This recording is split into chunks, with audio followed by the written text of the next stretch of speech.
Welcome to the Marc Steiner Show here on The Real News. I'm Marc Steiner. It's good to have you with us. And welcome to another edition of Not in Our Name. Rebecca Ruth Gould is our guest today. She's written a profoundly important book called Erasing Palestine, Free Speech and Palestinian Freedom. This work weaves a deeply analytical tale of the contradictions and complexities of anti-Semitism, intertwined with anti-Semitism at the root of Zionism, how the struggle against anti-Semitism was hijacked by xenophobia and Islamophobia, how the battles surrounding free speech in our world complicate an already complex reality.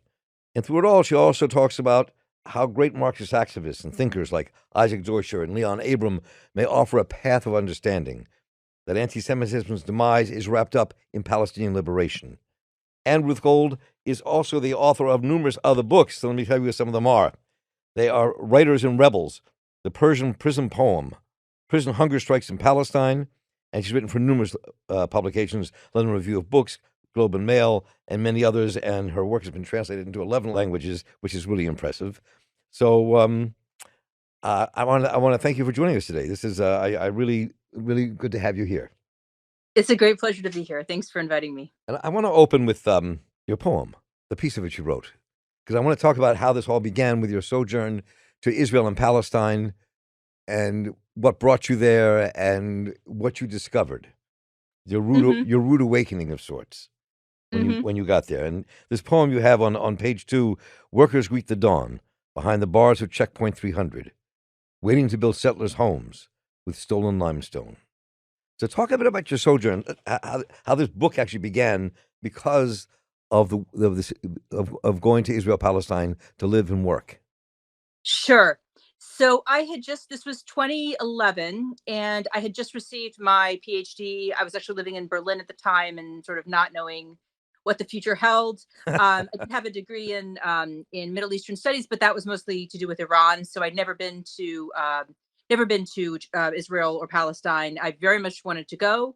And I was offered a fellowship at an Israeli research institute called the Van Leer Institute, that is sort of on the very much, to the extent that there is a left at all within Israel, it's as far as one can get and survive. And so they do some good work. They have Palestinian academics, for example, but every institution has its limits. Anyway, I accepted the offer after kind of a little bit of internal struggle, but I just so desperately wanted to have the opportunity to live there, particularly to live in Palestine, even though, of course, the institute was in Jerusalem. So what happened was I found a place to live in Bethlehem. And then I just commuted through the checkpoint, that checkpoint 300 that I mentioned, that does kind of loom very large in my imagination and my memory, and I think in the lives of countless Palestinians as well. It's this sort of industrial warehouse where people wait for, as I wrote, for just like 5 or 6 hours. The lines aren't moving. Anyway, so that was like the texture of my life. I was right by the wall.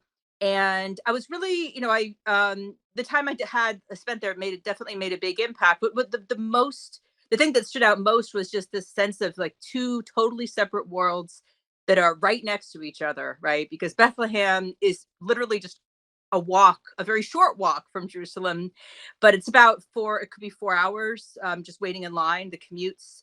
And half of that time is, you're standing like near these loaded guns being facing you. So it's very sort of traumatic journey. And it was just so strange because, these worlds are next to each other. They're woven together historically. They have so much in common. And yet, Israelis don't cross the line. They never go to the West Bank. In fact, they're technically forbidden. And most Palestinians cannot leave either. So that's kind of, that it's kind of like visual embodiment of the idea of apartheid, but not just in a legal sense, but just every aspect of life. And I think that was a bit overwhelming. I mean, you get the sense from how you wrote in the beginning of the book that it was even though you're not a naive human being walking into where you were going, it was shocking nevertheless. The depth of it seemed to shock you a great deal. Exactly. Because it's the kind of thing that I personally couldn't live more than, certainly more than a year in that. I mean, it is just that total schizophrenia. Yeah. So, I knew like the general sense of the politics and so forth, but just the daily schizophrenia of it was not, I was not quite prepared for that. So one of the things that I love in the beginning, you have this great quote, and I think you spend a lot of time throughout the book, and we'll weave in and out of this, talking about Isaac Deutscher, and a couple of other people. And I was you made me kind of go back and kind of look at all my old Deutscher notes as I was. Awesome. I 'Cause I, love that. I love plugs for Deutscher. He's kind of forgotten these days, so that's he happy to hear has that. been forgotten in many ways, but I remember seeing him at the Socialist Scholars Conference. I forget it was either in '66 or Wow, '67 in New York. Um, amazing. yeah, Hmm. listening to him there, but and reading all of his books. But he wrote this, which I think is really profound, and it's a good way to start this off. He says, Mhm, and you quote him saying, "It's a tragic and macabre truth that the greatest redefiner of the Jewish identity has been Hitler. mhm. Auschwitz was the terrible cradle of the new Jewish consciousness and the new Jewish nation." And from his essay, "Who is a Jew?" which I thought was a profoundly important essay. Um, Yes. and so, I mean, so one of the things that strikes me about your book, and this is kind of overarching to start with, is that contradiction. Is these Mhm. contradictions of how anti-Semitism, in many ways, was at the root of the founding of Israel, and how that Yes. pushed it. Absolutely. Yeah. So talk a bit about that and kind of your discovery around that. Sure, and I think I could also sort of tell the end of the story of, yeah, what the introduction introduces, why I wrote the book, because I wrote an article called, Right. Beyond Anti-Semitism, that got me in a lot of trouble. Yeah, well, it's just simply, as you said, Israel was founded because of anti-Semitism at a sort of industrial scale, and that's a trauma that I think is very much alive.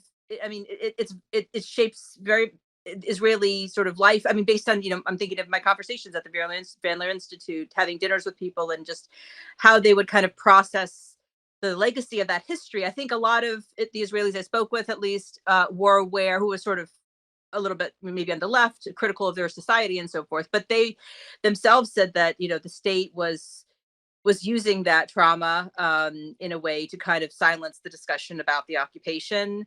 And actually, there's a really wonderful. I really want to make a plug for Amos Goldberg, who's a professor at Hebrew University, a professor of Holocaust studies. Actually, he's shed so much light on this question. He has a very provocative and perhaps to some very controversial, but very eye-opening article about the Yad Vashem, the Holocaust museum in Israel, and yeah, and the way in which that the memory is kind of packaged, and it's the traumas. I mean, yeah, it's still I guess suppose not fully processed, and I think a lot of these controversies that we're having around defining anti-Semitism, yeah, has to do with that. So one of the things that I thought about as I was reading the book, and especially when I finished it, was that, and you touched on this throughout the book, but I'm very curious to probe it a bit more, which is your own journey.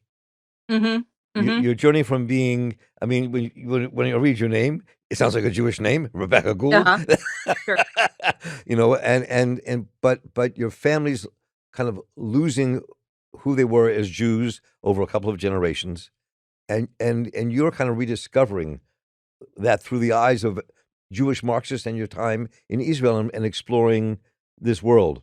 So Sure. talk a bit about that, because I think that really, I mean, it's not traumatic, but it It begins was to, transformational, yeah, perhaps you could say. transformational is Uh-huh. the word. Yeah, Yeah, yeah, absolutely. I would say that in a sense, I kind of always knew these details of my family history, but I had not really reflected on them in a kind of in-depth way, because I certainly wasn't raised Jewish. But you were when raised I was Catholic, thinking of right? these, well, secular, yes, secular Gotcha, Catholic, gotcha. yeah, Yes, you're right. Yes, exactly, right. I historic, yeah, understand. Yeah, yeah, yeah, traditionally. yeah. But it did come as quite a shock to be accused of anti-Semitism. I mean, I think that accusation has become very banal in kind of pro-Palestinian circles, because it's often misused and abused and so forth. But I just never thought that when I was writing the Beyond Anti-Semitism, it was like the furthest thing. You know what I mean? I was just kind of filtering what Israelis were telling me, what was being said on Israeli media, left wing, and so forth. And so it was like I just had to process that, because even if I obviously did not consider myself anti-Semitic, but I was the very thought, that something I said could have been hurtful was a shock to me. It was just like, oh my God, how is this? How could that possibly have happened? And I think that took me back into a journey of just like thinking about, who am I? What am I? a very kind of personal introspective journey. At some point it did become a kind of political struggle for free speech, and that's also very important, but the first reaction was just amazement, that it could have been offensive to, well, it was offensive to British Jews, who hadn't been to Israel, hadn't been to Palestine, and so I think that's important to say. But yeah, so that, and it was great. It was fascinating to rediscover the Jewish sides of my family. Actually, this happened from I was while I was writing this book, my father passed away too, and it's my father's side of the family that is of Jewish heritage, and so there's actually, I have to say, there are a lot of questions that came up that wasn't able to ask him, but at least I was able to dedicate the book to him. So yeah, so it definitely is a highly personal subject, and it has been a way of yeah. My family migrated, from deep poverty in Lodz in Poland, and they found a new life for themselves in America. But once they got to America, yeah, they changed their name. It was Goldstein. I guess they thought it didn't sound very Jewish, but maybe it does to many. And yeah, I think they just did everything they could to assimilate and erase that history. And then you, as you just alluded to a moment ago, that you wrote about in the book, were accused of making anti-Semitic attacks in the work that you published.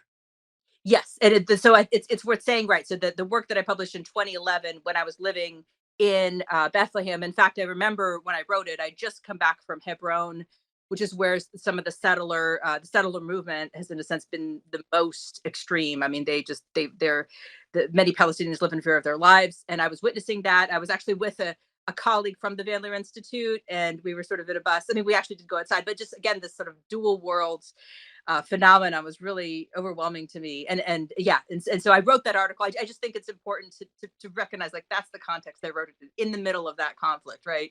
And then I got to the University of Bristol 5 years later, and a student who describes themselves as Israeli British, and a Zionist, came across the article. I never actually spoke to the student one on one. I still haven't. I mean, there was never a one on one conversation between us, but he, I guess, Googled my name and found that article, and then yeah, published a op-ed saying it was anti-Semitic, and it needed, yeah, to be sort of investigated, and there was a sort of slow trail of media controversy that had a big impact.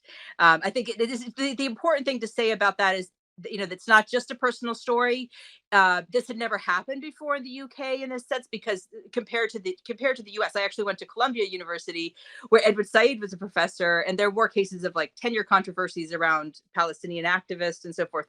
The UK didn't have that history, but what it did have is that the end of 2016, just a few months before this attack on me, my article was published. It had adopted the IHRA definition of anti-Semitism. It was the first government to do that in the world, and so that marked a kind of governmental interest in the criticism, or in preventing criticism of Israel, which I think explains a lot about why this particularly, short article of not much consequence, to be honest, it got a lot of notoriety very quickly. So how much did that experience, Hmm. obviously that experience and you going there, and also kind of reclaiming where some of your ancestry came from, influence you to write this book in the first place? Well, I think as soon as it was happening to me, I realized at some point, I was going to need to write it down, because it was just so far, again, this kind of experience of surrealism. I didn't believe that by coming to the UK, which is a country, doesn't have a First Amendment, but it's a country Right. that is thought of as being liberal democratic, protecting free speech. It has a concept of academic freedom. I just didn't think that an article I wrote 5 years earlier in very different would matter. But it did a lot.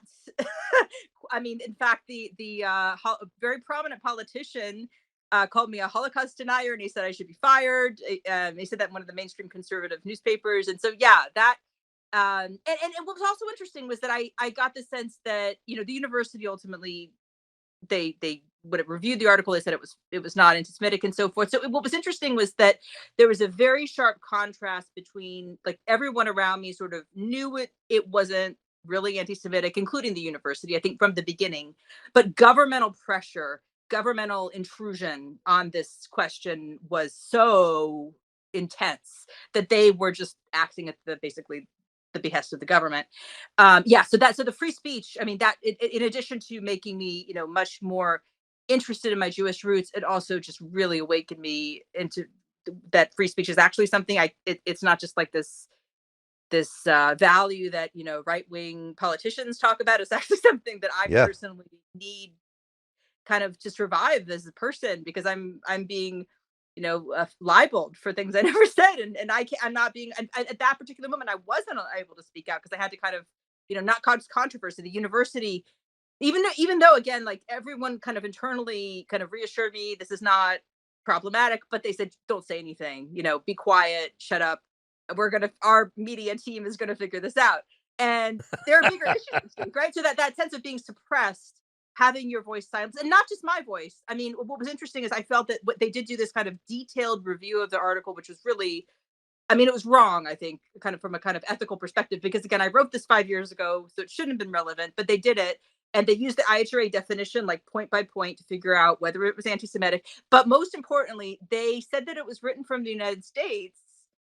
They didn't ask me. I mean, they just totally got that wrong. So they erased the Palestinian and the Israeli context completely. They even, they Right. misread it. And this was this was just like a casual thing. This was like a formal inquiry, that was supposed to be done at a very high level of professional with legal counsel involved and so forth. And it was just so biased, even though it found in my favor. It was still just incredibly biased, incredibly silencing.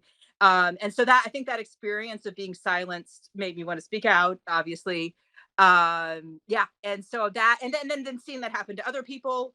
And again, actually at the same time, this is again worth mentioning to bring home the point that it's not just my experience or my story. Again, it's worth saying that UK had been a place where Palestinian activism was not suppressed until 2017. But at the same time that the student wrote an article accusing my article of anti-Semitism and connecting it to the IHRA definition, the anti-Semitism charges, there was also a campaign, really, it's a group, that calls themselves a campaign against anti-Semitism, had targeted a student at the University of Exeter, which is nearby, calling her anti-Semitic because of her tweets from 5 years earlier. She was a student from Gaza, and said that this happened at the same time. Anyway, so there was a kind of something was organized, and there's just a lot of sense of articles being withdrawn from curriculum, people being silenced, and it became clear. And it was interesting to me that this kind of definition was being so useful. I mean, it was so useful in censoring. And I'd never seen that happen before. That particular kind of mechanism of censorship was totally new to me. And so it just opened my eyes to, I guess, the way bureaucracies work and the way governments work. So let's talk a bit about one of the things a couple of things struck me here in the book. A lot of things struck me in this book. It's really well written. It's a very intense read, which is the reality of anti-Semitism, the depth of anti-Semitism in this world that is just kind of in the DNA of Western society Hmm. that you write about, and how you see that kind of pain turning into oppression. You have these great quotes by Isaac Deutscher all over the place, and I'm a fan of Isaac Deutscher, so I really enjoyed you kind of pulling him into As this. am I. Right. Yeah, because when I was young, when I was 15, I was a teenage trot. That's where I got introduced to Isaac Deutscher. So, Uh-huh. but Wonderful. at any rate, he said, we have the quote, "Religion, I am an atheist. Jewish nationalism, I'm an internationalist. In Hmm. neither sense am I therefore a Jew. I am, however, a Jew by force of my unconditional solidarity with the persecuted and the exterminated. I am a Jew. I feel the pulse of Jewish history because I should like to do all I can to assure that the real, not spurious security and self-respect of the Jews." Hmm. This is part of your journey as well. Right. And when you kind of look at both the depth of anti-Semitism, how that created what became Israel, how that created this oppression of Palestinians, and you weave this tale around that before we get to free speech, which we'll get to in a Hmm. minute. Sure, of course. Right. Yeah. And I think it's worth pointing out. So Isaac Deutscher is also a very big inspiration to me. But it's also interesting that, he speaks for a generation, I think, a generation of a certain kind of, certainly geographic space. I'm thinking of, Polish Jews from the or Jews of the former Yeah. Russian Empire from Right. the shtetl. Right. Right. It is just astonishing how many of them, turned towards radical leftism. Emma Goldman, Alexander Berkman, these are anarchists who migrated to America. I think they didn't talk so much about being Jewish, but it doesn't seem like a coincidence. There was definitely a kind of demographic phenomena of And let me just Jews. say, and Leon Yeah, Abram, who I never heard of until I read your book. absolutely. Yes, yes, yes. I love him. I mean, I wasn't very familiar with his work either, and it hasn't been given a lot of visibility. So I think, yeah, absolutely, this is a similar demographic. I mean, they were all born.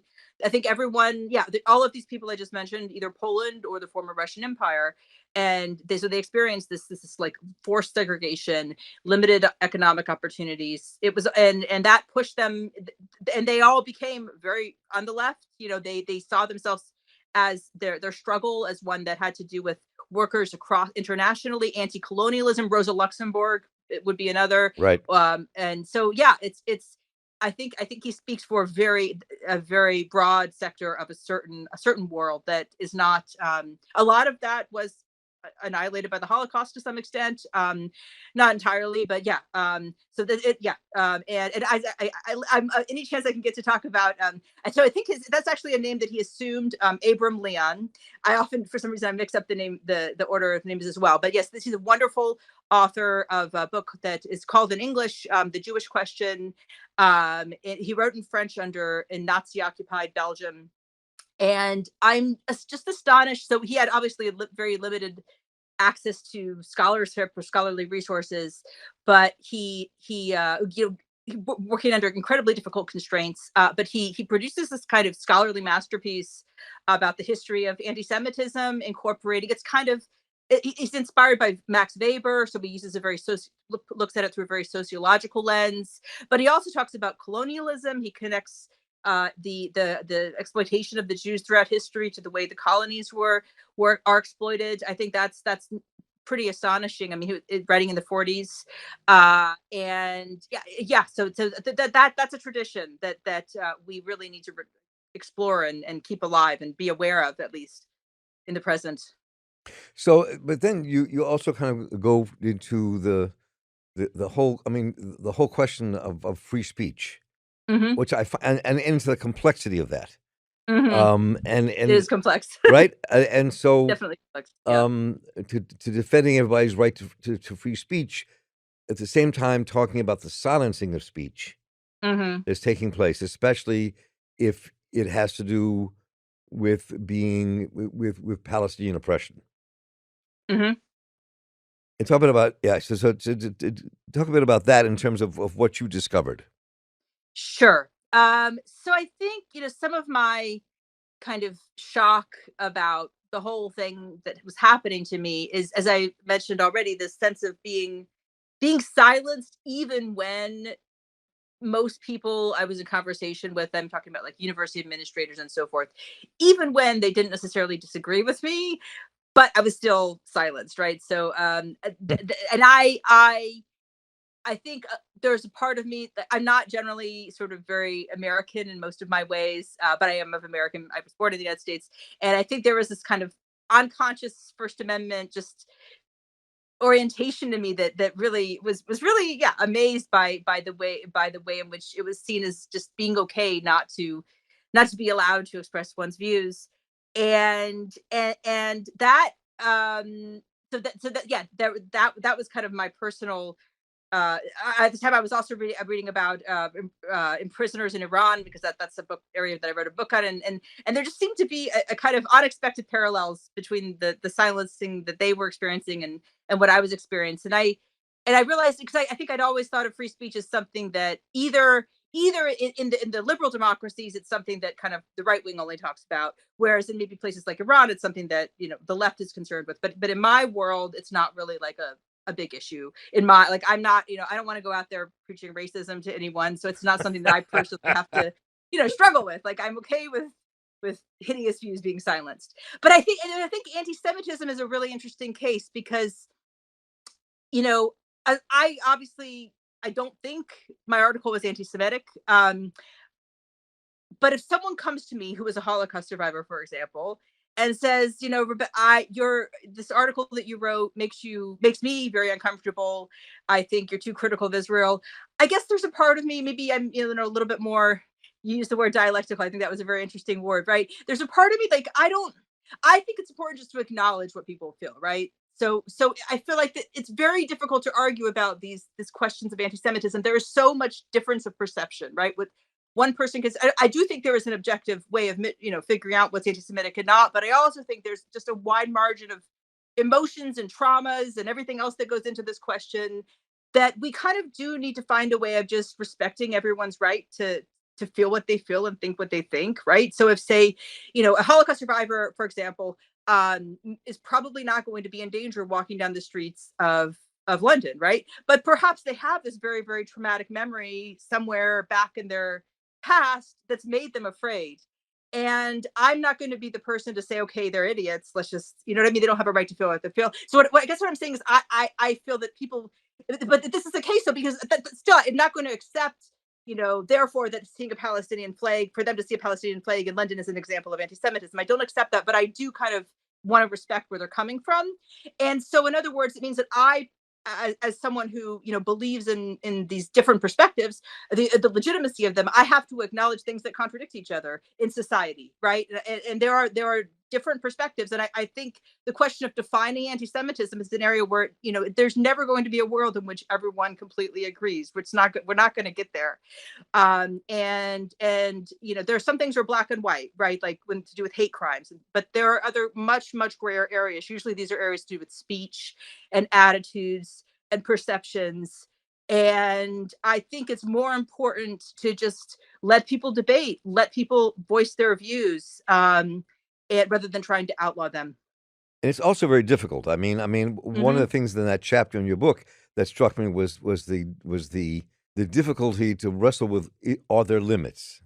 And how you even begin to talk about that. I mean, Right. to protect everyone's right to say what has to be said, even if you despise what they're saying. Yes. Even yes, if they not are a popular. right. I mean, Sure. and in this day and age, it's hard on many levels because to allow racist speech to take place in universities or anti-Semitic speech to take place in universities is become a really controversial piece, left and Absolutely. right. Yeah, Right? definitely. There's a much people I think these days are much more in favor of banning books or trying other ways of getting the views that are problematic to kind of disappear. But that hasn't worked, in the past, and I'm not sure it's worked in the present. And yeah, I think one can look at it from a kind of just a practical perspective. When has that worked? Usually it the views are still there. The people whose views are silenced tend to think that the fact that they're being censored makes them feel more righteous and more justified. I think personally, anti-Semitic points of view often can be disproven. I mean, empirically, right? And racism is empirically incorrect. It can be, um, reason can not. I don't say completely, but to some extent, it can be debated, um, maybe not out of existence, but dramatically reduced just by using the tools that we have of critical thought, debate, and yeah, that I think we have to have some faith in that. So I want to kind of ask you this one piece here that you have some great lines in here, like any other racism, anti-Semitism can exist in the absence of intent. And so I think, and Absolutely. it shows how deeply how pervasive racism and anti-Semitism Yes, are. it can completely. And I do want to. Yeah, there's one comment I would like to make on that, and then an additional point about free speech I didn't quite make. Go ahead. I also just want to say that one thing I often hear, by well-intentioned people, who want to kind of support me or who wanted to support me in terms of when I was accused of anti-Semitism, was that, oh, that's a Jewish name. You have Jewish heritage, so you can't be anti-Semitic. But I actually don't agree with that. I don't think I'm anti-Semitic, but it's not. I don't think that there's no get out of jail free card from any identity. anyone is vulnerable to any kind of racism, any kind of bad thinking, and we shouldn't personalizing it that way doesn't help us, right? So yeah, so that I think that's absolutely true. It goes well beyond intent. It's structural and it's material as well.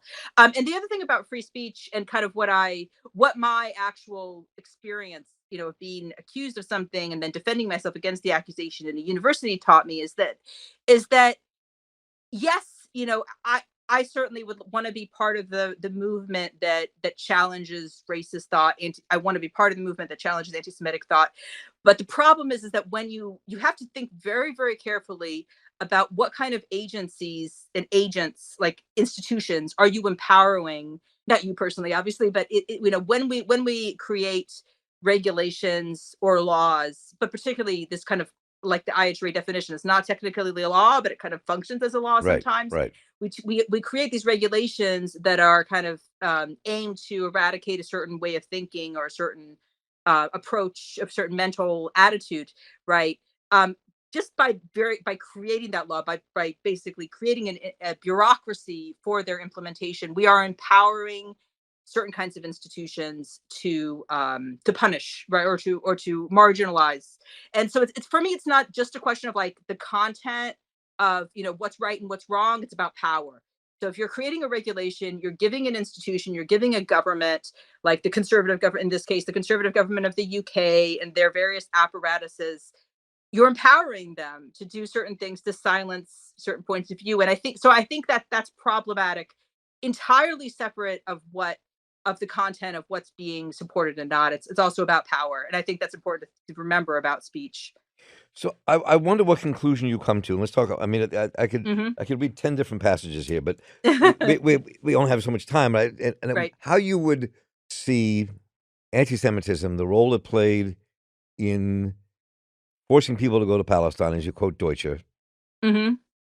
creating this oppressive system with Palestinians, and how you see that changing. I mean, you have these great lines in here about around how the anti-Semitism, the ending of it, is wrapped up in the liberation of Palestinians. Yes. I mean, it's like Right.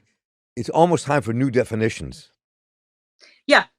Absolutely. I mean, I think that I guess one way of sort of responding to that is that historically, there have been intersections between the Jewish people, Jewish experience and Palestinian experience. If you go backward centuries, but I think at this particular moment, 21st century, their histories are becoming ever more intertwined. And there's a great quote that Edward Said once used, or that the Palestinians are the Jews of the Arab world. I think that kind of speaks I volumes Yes, to me. yes. He, Yeah. he and I actually talked about Mhm. that one day on my radio show. Yes, yes. Oh, it's amazing. Yeah, That's yeah, yeah, wonderful. yeah. Yeah, so I think that's I think what I had in mind when I wrote that at this point the histories are not separable. And in a sense that's a good thing. That's where we have that's where there's a kind of potential for violence, but that's also where there's a potential for peace. It's the parallels, they've intersected so closely. And I think there's a role for understanding the Nakba and the Holocaust as also being intertwined. So how do you think, listen to that, how do you think, given all you wrote and the people you wrote about Mhm. and the kind of demise of in some ways of the power of the left and the Jewish Marxist left, at any rate, that you Mhm. write about, how that Mhm. fits into all this in terms of the future landscape? Mhm. Because it does change things. I mean, it changes things Yes. drastically. Sure. Well, I think one thing that this shows, I mean, potentially some of the most important thinkers on this issue have often, or the important thinkers in general, in terms of creating revolutionary change, have often been from the diaspora. And it may be, I mean, I think historically the American diaspora, for example, has or yeah, I think there's a potential for the diaspora to change the conversation to some extent. I mean, a lot of Palestinians are leaving, Israelis are leaving their country, and it may be that they'll find in migration some kind of space for creating communities that are very difficult to create in the ground. I suppose that's one. I mean, I'm thinking of that. That's a pattern that one sees also in the Jew in the Polish Jews of the 19th century and the early 20th. that they created new worlds, like Emma Goldman, when they Yep. migrated. Yep. So And I also find that a lot of these Israelis on the left are now in Europe. They're not there anymore. yeah, They're gone. I mean, 100%. yeah, That's true. you know, Hmm. and I think the way you frame that in terms of the Jewish Marxist tradition and what that really has to teach. Hmm. I mean, and even when you write about Isaac Deutscher's development and his Yeah. change, Hmm. what happened in 1967, how that really changed the way before he died, how that really kind of changed his whole view of what was going on. Because as a Holocaust survivor, he was like, "Yes, we want Israel, but then what just happened?" Right? Exactly. Yeah, I think if you look at the scholarship being produced by Israelis in Europe, who are are very critical of their country and of that history, it's definitely gives us a new way of seeing that the history and the legacy, and then therefore a new way of seeing the future. I want to thank you all for joining us today. I really do recommend getting this book, Erasing Palestine, by Rebecca Ruth Gould. It's engrossing and worth the read to wrestle with the ideas she puts forth. It's an easy read about a complex subject. So thank you, Rebecca. Good to have you with us. I'm really happy you could join us today. It was a great pleasure. Thank you. And I want to thank Cameron Grandino on the other side of the glass, making his studio magic, and Kilo Rivara for making the wheels turn here and allowing all this to happen, and everyone at Real News for making this show possible. Please tell me what you thought about what you heard today and what you'd like us to cover. Just write to me at mss@therealnews.com. I'll get right back to you. And while you're there, please go to www.therealnews.com/support. Become a monthly donor. Become part of the future with us. So for Cameron Gandino, Kilo Rivera, the crew here at The Real News, and our guest, Rebecca Gould, I'm Marc Steiner. Stay involved, keep listening, and take care.